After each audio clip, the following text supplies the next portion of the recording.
baby, you'll be thinking of me and try to love me, pretty little baby.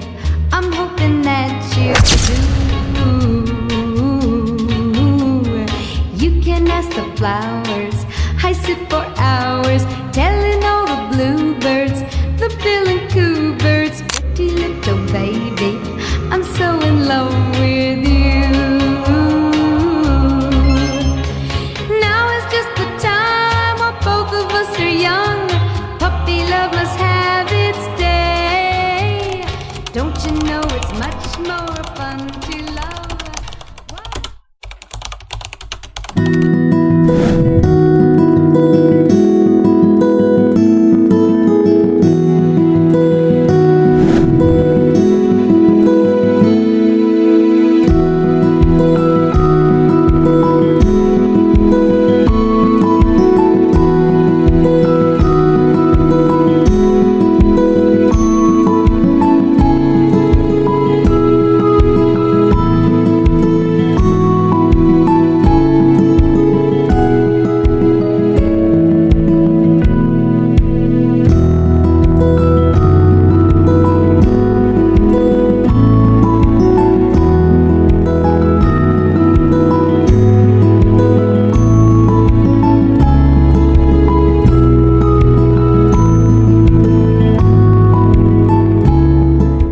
Oke guys, sekarang kita sudah ada di makam TPU Karet Bifak dan sekarang kita akan menuju ke makam Chairil Anwar. Yeay. Sebelumnya kita sudah membeli air mawar dan juga bunga.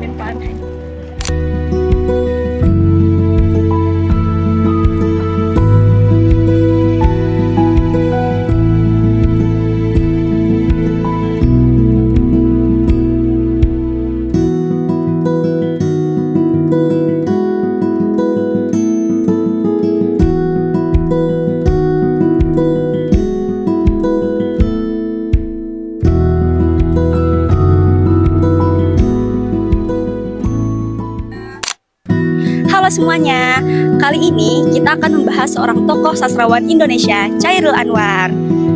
Ia bukan hanya dikenal sebagai penyair hebat, tetapi juga sebagai simbol perubahan dalam dunia sastra Indonesia. Melalui puisinya, Chairil Anwar membawa semangat baru bagi generasi Indonesia pasca kemerdekaan.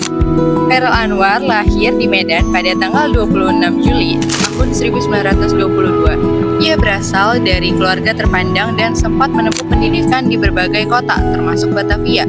Sejak muda, Chairil Anwar sudah menunjukkan ketertarikan besar pada sastra, terutama karya-karya barat seperti Rainer Maria Rilke dan Edgar Duperen. Ia tumbuh dengan semangat intelektual yang tinggi dan dorongan kuat untuk berkarya secara bebas. Konteks sejarah dan kemunculan Angkatan 45, Chairil Anwar muncul sebagai bagian dari Angkatan 45, yaitu kelompok sastrawan yang lahir dan berkembang di masa revolusi kemerdekaan. Masa ini ditandai dengan semangat perjuangan, kebebasan berpikir, dan keinginan untuk mendobrak sistem lama, termasuk dalam bidang sastra. Di tengah situasi politik yang bergolak, Chairil Anwar menjadikan puisi sebagai alat untuk menyuarakan perasaan, kemarahan, dan harapan generasi muda. Salah satu alasan Chairil Anwar begitu penting adalah karena ia mengubah wajah puisi Indonesia. Sebelumnya, puisi cenderung kaku, penuh aturan, dan sangat formal. Chairil justru menulis dengan gaya yang bebas, penuh emosi, dan menggunakan bahasa sehari-hari yang lugas. Seperti puisinya yang berjudul Aku, mencerminkan semangat individualisme dan perlawanan. Ia membawa puisi dari istana ke jalanan, dari teori ke kenyataan hidup. Chairil Anwar menulis tentang berbagai tema, mulai dari cinta dan kehilangan hingga kemerdekaan dan kematian. Dalam bukunya yang berjudul Kerawang Bekasi, ia mengabadikan perjuangan rakyat, sedangkan dalam karya Aku, ia menyuarakan identitas dan perlawanan.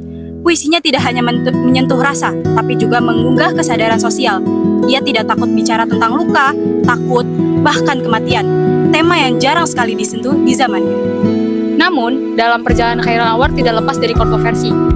Beberapa kalangan menuduh, menjiplak, atau terlalu banyak dipengaruhi oleh penyair asing. Tapi di sisi lain, justru dari sanalah ia memetik kekuatan. Ia menerjemahkan, mengadaptasi, lalu menciptakan sesuatu yang baru dan khas Indonesia. Ia menyerap pengaruh global tanpa kehilangan akar lokalnya. Chairil Anwar wafat pada usia muda yaitu 27 tahun pada 28 April 1949. Namun, dalam waktu yang singkat, ia meninggalkan warisan yang luar biasa.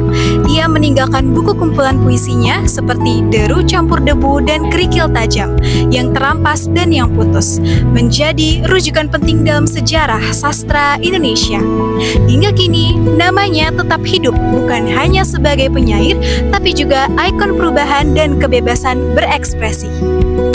Melalui Chairil Anwar, kita belajar bahwa sastra bukan hanya sekedar rangkaian kata, tapi bisa menjadi senjata pemikiran. Ini menunjukkan bahwa puisi bisa menjadi perlawanan, keberanian, dan harapan. Generasi kita hari ini bertambah banyak pada keberaniannya menulis di masa yang sulit. Terima kasih sudah menyimak dan semoga kisah Chairil menginspirasi kita untuk terus mencintai sastra Indonesia.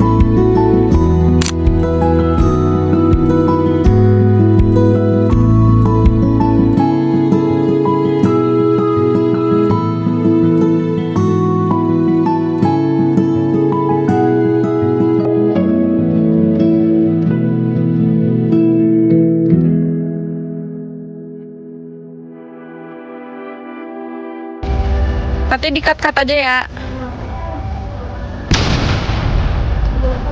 Main HP tolong. Nggak maksudnya. Majuan nggak? Dari sini nggak. Matiin. Sebelah sini.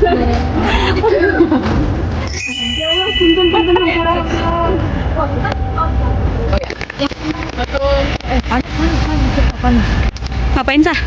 Duduk aja.